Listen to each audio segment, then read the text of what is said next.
All right, then I just made one that just has a larger stop loss right off the bat. All right. So you can do this and say, well, look, I'm just going to take my 40 ticks in my stop loss and I'll just move it. You can only use this ATM if the maximum risk is 40 ticks or less. If the maximum risk is more than 40 ticks, then you have to go up in your ATMs to the next section, to the C section.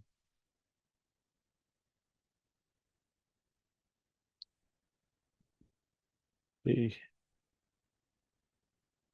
and save. Okay, so what's that look like? Oh, that's not really what I wanted to do. I just have to rename these, and I'll show you why I'm going to rename it. So let's bring it up. Let's edit it, and let's save the template. Now, I want to make sure that I understand that I know that I have two contracts on my 11 tick target. So in parentheses, I'm going to put 2 here because I have 2 contracts at 11, one at 21, and one at 41. So now I can save that, hit OK. This one I can take off. So I'm going to take that, remove that one. Yes. Now I'll put this one in. And I want to edit it because I want to rename, save it again, and I want to rename it basically. I could rename it out of there. I could show you how to do that. That's probably easier. In fact, let's do that. Cancel this. Go to my list. No, I can't. Okay, I can do that with my Fibonacci's, but I can't do it with this. Okay, never mind. We'll edit it like we were going to. Save template. And we have to make sure we put the 2 in there, which means I got 4 contracts, 2 on the first target, 1 on the second, 1 on the third. Okay, and now I have to take this one off. So I just remove this one. And now I look at it. Boom. That's very, very nice. So if my PMI, my velocity is under 50, these are the ATMs I'm going to use. I'm either going to go for 2 contracts or 4 contracts. Most of you aren't trading more than 4 contracts. And if you were going to, we would just make B3, and then we'd have like 11s at 4 contracts, 21 at 2s, 41s at 2s. That'll mean you have 8 contracts up for sale, but most of you aren't there. And if you are at that point, then you can figure out how to make your new ATM. But look at how neat that is on the screen. Okay. You can find them easily. You can see immediately which are the 2 contract and which are the 3 contract, which are the 2 targets and which are the 3 target ATMs. There's not a lot of guessing. You don't have to really search that far. Now, if you want to do something a little different and divide it up even further, you can go to B1D. So we can make a B1D here, edit it. We're only doing this, just backspace over the whole thing, B1D,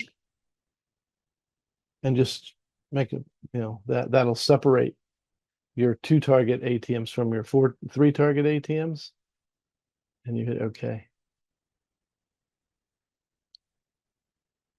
All right, so now I have my 2 target ATMs on top, my 3 target ATMs underneath, and that even separates it out even more. So you should be able to find it fairly, very, very quickly. Okay. Beautiful. All right, now we just have a couple more to fill in. That shouldn't be that difficult. So here we go. Now the market's heated up. The PMI is between 50 and 100. So now I'm going to raise, because the market's heating up, I need to go for more on my first target. And I have found that actually 16 tick first target, it really works well on anything over 50, even at 100. But now we're going to start renaming these into the C section.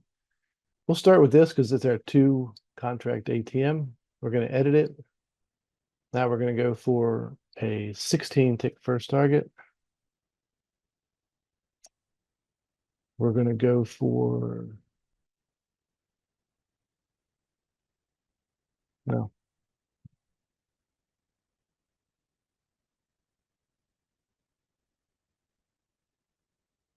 You can go for 50s. 16 50s gives me 65 divided by 2. Means I can have a 30 tick stop loss on this one, or I can start at 60, whatever I want to do.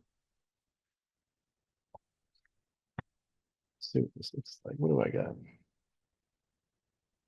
I got one at 16 and 41, one at 16 and 51. So we'll just go for the 16 and 51. We're going to use we're going to have to edit this. All right. I've got one contract at 16, one contract at 51. I want to go when my first target gets taken out at 16s, it's got to go to 17s to take me out, right? Then I'm going to edit this. So it's got to go to 17 to pay my first target. And then I can go to minus 14. And you can see it just gives me more room. So as the market heats up, now I've got 30 ticks worth of risk for the market to play around with before it takes off and gets to my 50 tick target. Right? Save update. So we're going to do 17 pay minus 14. Okay. Beautiful. Beautiful. That's really all you need. Well, we'll save this. We'll save it as 2B, and I'll show you what we're going to do 2B. So 2B. Oh, I didn't do my risk rate. So I'm going for 16s, going for 51s. That gives me 15 and 50, 65 risk worth of reward divided by 2. So I can do a 32 tick stop loss.